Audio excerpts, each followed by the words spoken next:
Good. Take number.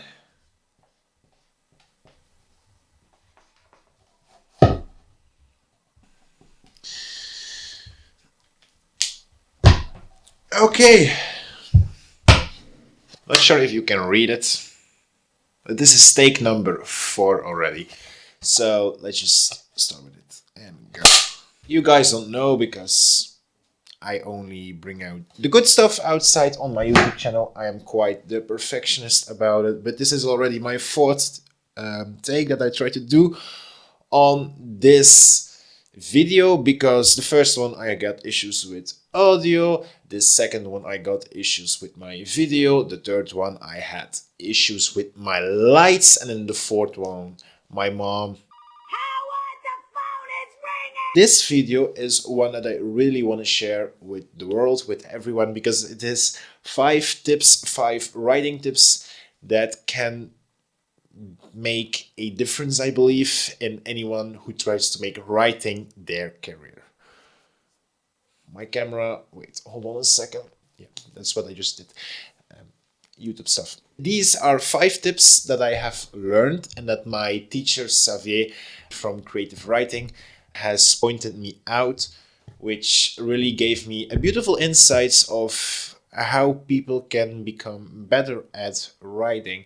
So these are 5 tips that I've learned within my class, but these 5 tips I've learned from other people, and I am going to share them with you again for the 4th time.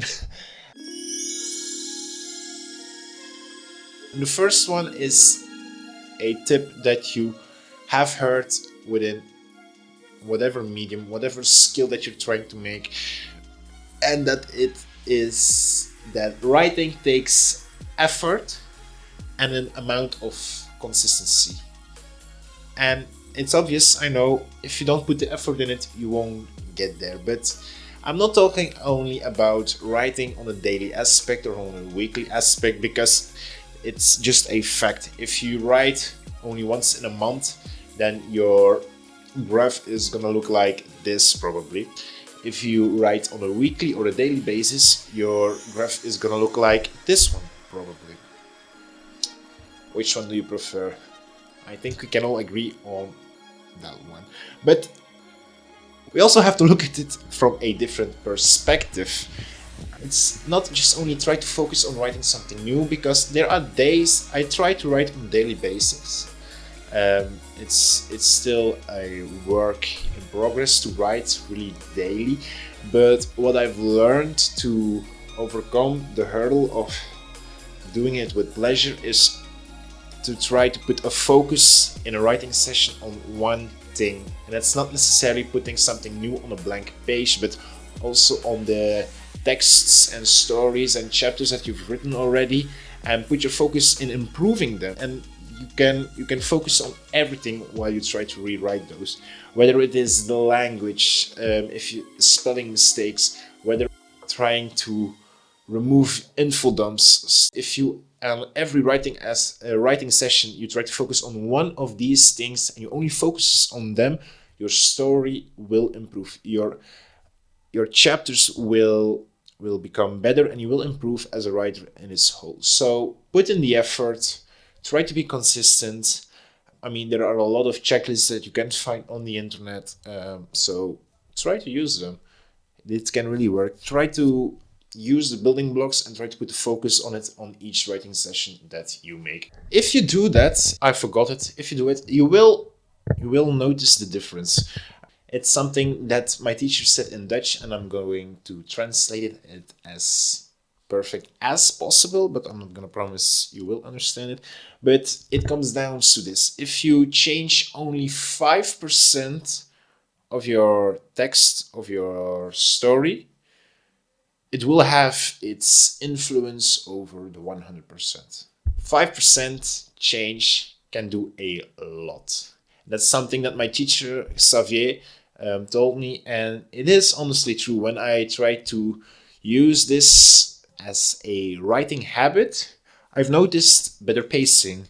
I've noticed that I could focus more on different aspects of my story, which is just great. And you will comfortable in writing that way. So try to write with focus, try to write with a game plan. It's simple as that, daily or weekly. Let's go to number two. Now, number two was a hard one for me to learn because I didn't like it when my teacher said that I had to do this, but it really is worth it if you try to use it. And that is very simple. It is remove the bullshit. Every draft, every one of them has bullshit in them. And once you're happy with your draft, you've written your first draft, your second or your third one, you rewrote them. Now comes the hard part, all right? And that is the part where you remove the bullshit. My teacher was overall happy with what I brought from my texts that I sent through, my homework. But with my chapters for my big project where I'm working on, he asked me to remove 10% of all the words. So if my chapter was 1000 words, he wanted me to only have 900 words maximum in it. It was a nightmare when I heard that. It was a challenge for me to do it the first time and the second time and the third time, and it will always be a challenge in a certain way. But nowadays I try to see it more as a game from to perfect my craft, and it will do a lot. It will change a lot of things. The first one is you will create better pacing overall. You use lesser words, you use words that doesn't have any meaning, you scrap them all without knowing, because you will realize them subconsciously from, oh, this is not necessary, that is not necessary. You will scrap them automatically. You will create more breadth through your text, through your documents.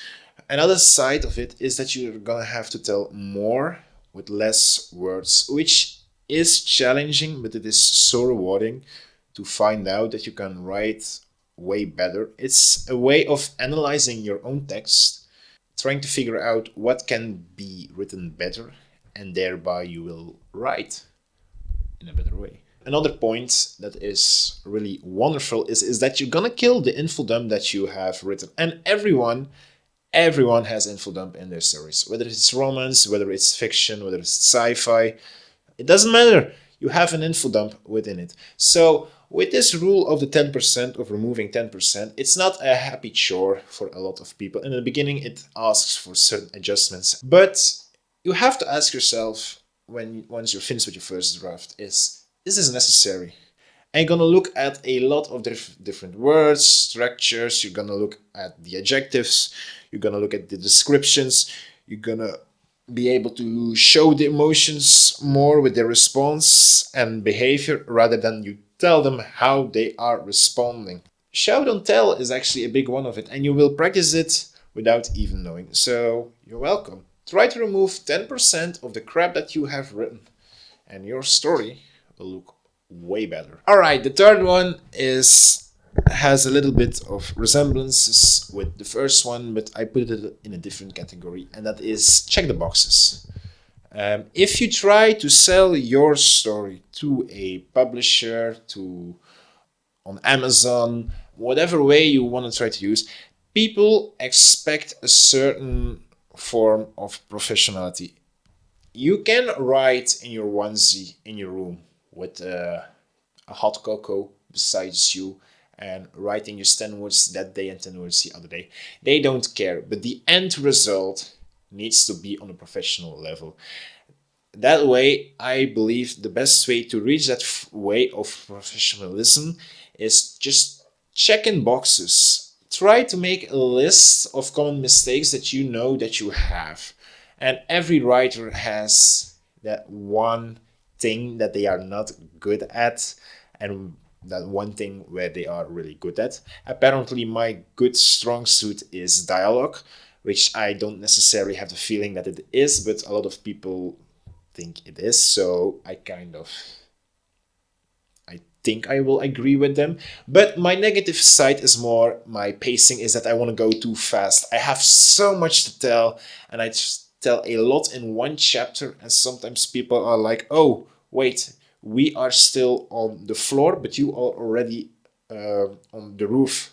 So yeah, That is something that I really have to focus on. And those boxes that I have made for myself, my list with my common mistakes, is one that I try to use after I've written every chapter before I cut down to the 10%.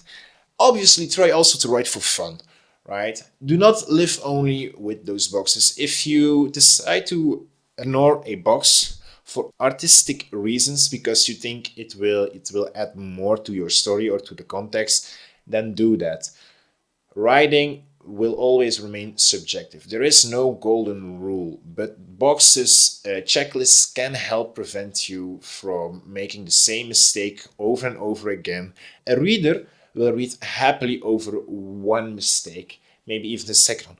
But after the third one, in the first page, he will have his doubts about, did I pick the right book?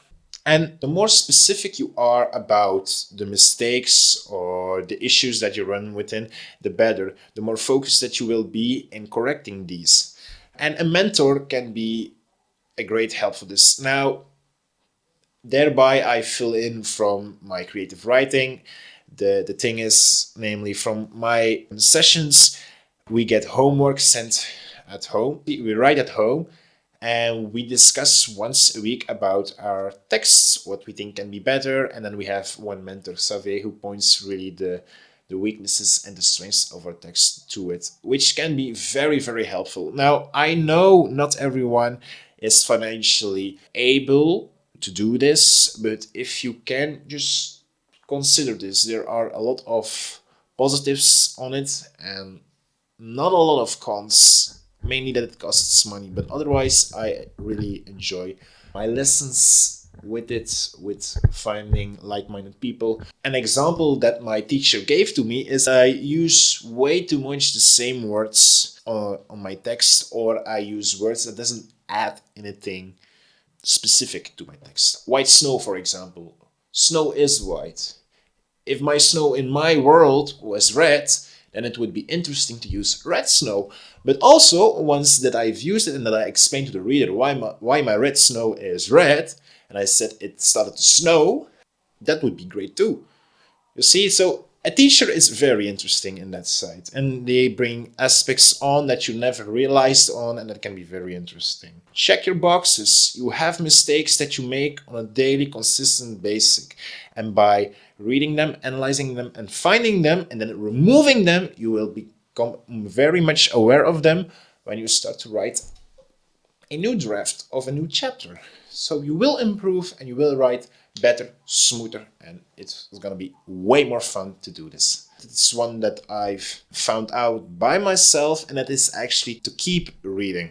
You're gonna think, yeah, it's obvious, Ewout, keep reading your stories. And it is true, you will keep reading those stories because it's really important to find inspiration. But my main fear, why I quit reading once I started to write, was that I was gonna copy more from stories than taking inspiration from them. I'm gonna make a video about it on another day, from the differences between copying someone's story and using inspiration, because those are two different ways. Now, copying is stealing and is taking stuff from one side to the other side. Inspiration is taking the ideas and giving twists to them and use it in your own story, in your own advantage. Those two things are very different. So if you're interested in more of these kind of videos, consider subscribing.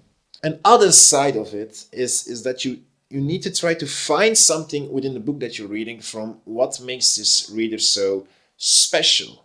An example for this is The Lies of Locke Lamora. I don't know if you have read this, but really, if you didn't read this, read it. What I've noticed while reading this book is how they start their chapters. And a lot of the times, the chapter starts with dialogue. It was amazing and eye-opening for me once I found out about that. It was something that I've never took even in consideration, to start my own chapters with dialogue. So I decided to try it out, just as Scott Lynch does within most of his chapters. He doesn't use it in all of his chapters, but in a lot of chapters he starts with dialogue. And I try to do that too. And I found out by trying out and experimenting that starts from my chapters become way more quicker, way more immersive. So it reached a certain level of it. Do I use this now on all my chapters because I love this book? No, but now I know that this is a way, that this is a trick to use on my novels. So this can be really interesting. So that's why I recommend, as a writer, try to read also in a consistent way. Try to read also different genres. Try not to stay stuck with it, because if you have a fantasy novel and you want to put in just a little bit of romance in it, where do you find the best romance? Well, a romance stories, obviously. Read in a consistent way, analyze your books, try to ask yourself from what makes this book so special, what makes me like this book, or why do I not enjoy this book? Now, the fifth one is not necessarily a tip that I discovered, but that can help a lot of people.